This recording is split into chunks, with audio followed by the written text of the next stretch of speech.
Hi, this is Guo Ming.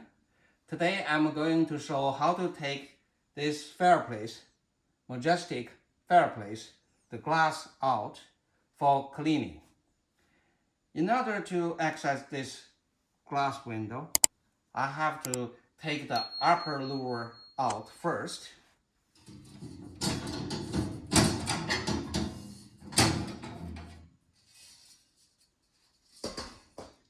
And then I can take this stainless steel strip out.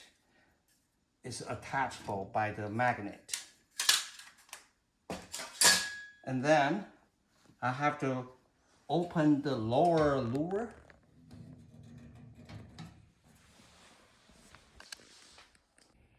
There's two clamps underneath here. You can see here, this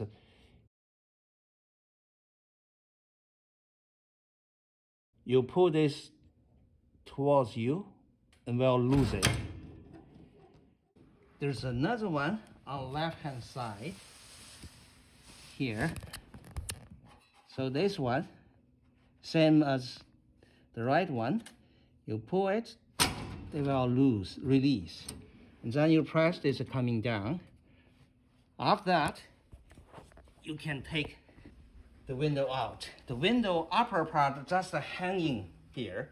So you take this up a little bit and then take it out.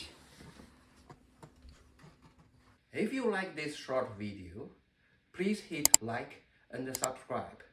Also hit notification bell. You won't miss any new videos. After you remove the fireplace glass, if you want clean the pilot thermopile, please take a look at this video. Thank you. See you next time.